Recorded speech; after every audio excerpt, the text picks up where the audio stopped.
and it's partly to do with obviously the history of Germany, both in terms of their history in the 20th century and their view of Ostpolitik, which of course that engagement is better than war, and their history suggested the futility of war rather than the utility of war.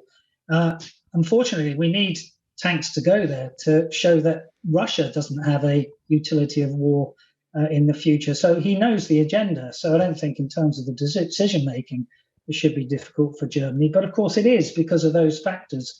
And the other countries don't necessarily have to get the authority of Germany to send those tanks. There's physically nothing to stop them.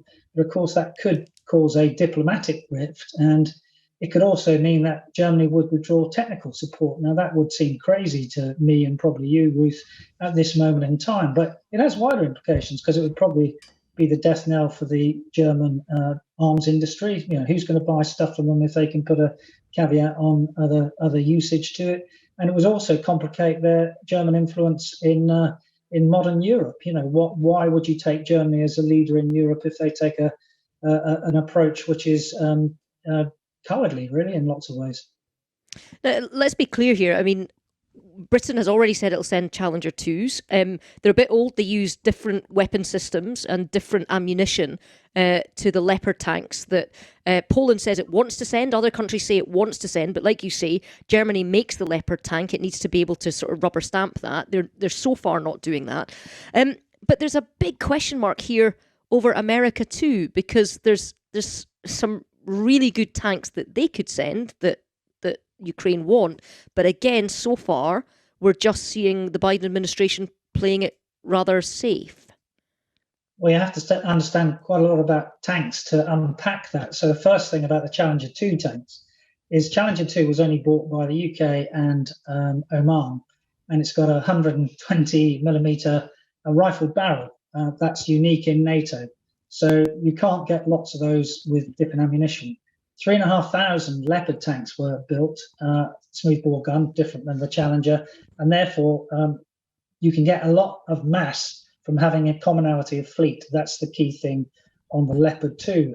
The thing about the American tank, which is a phenomenal tank called the Abrams, is it uses completely different fuel. It uses jet fuel, and therefore the maintenance burden is high. So if you've got 3,500 tanks in NATO, European NATO, which people are willing to give, alongside those T-72 former Russian Soviet tanks, which have been used and exported from countries like Poland and Czechoslovakia, then it makes more sense to try and get the Leopard. That doesn't mean the Abrams couldn't be sent, but it is far more complex, and you want the simplest system with the massive and economies of scale of training and logistics maintenance, which make far more sense. And that's why having a number of mini fleets is not a good idea. So the Challenger 2, for example, was great to give them combat power. It's limited combat power, and it's a mini fleet.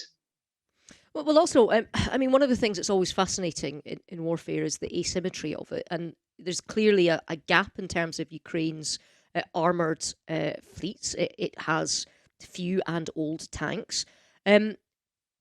Russia's tanks, a lot of them are also old, but there are thousands of them. And allies like Britain, like Poland, were only offering to send dozens. So even the asymmetry of the gift, even getting it over the line, it still is a bit of a, to use to use a metaphor, a pea shooter to fire at the wind. Not necessarily. So you're absolutely right about asymmetry. If we've got a big bit of kit and someone else doesn't, then that isn't asymmetry. But one of the key things yesterday, for example, far more important probably than Challenger 2, was that in the Tallinn Pledge, which came out yesterday of 9 countries, the UK was going to give, or is going to give, 600 Brimstone missiles to the Ukrainians. That is a phenomenal precision strike piece of kit. Now, General Cavoli, the Supreme Allied Commander of Europe, recently said that precision can beat mass, but it takes time. Ideally, you want precision munitions, which we've seen with the HIMARS of the Ukrainians given by the Americans, and indeed the M270, which is actually very similar to HIMARS, long-range rocket sort of systems. So precision plus mass, and the Ukrainians say they want 300 tanks and 600 mechanized infantry combat vehicles. If you can get that, that will give you a decent capability for offensive operations, because you don't win, or you don't win wars by being on the defensive. From a Russian perspective, of course, you can win by just being there on the defensive if Ukraine can't have this combined arms capability to kick them out in either 2023 or 2024, because some of these systems will take a long time to get there and be trained on.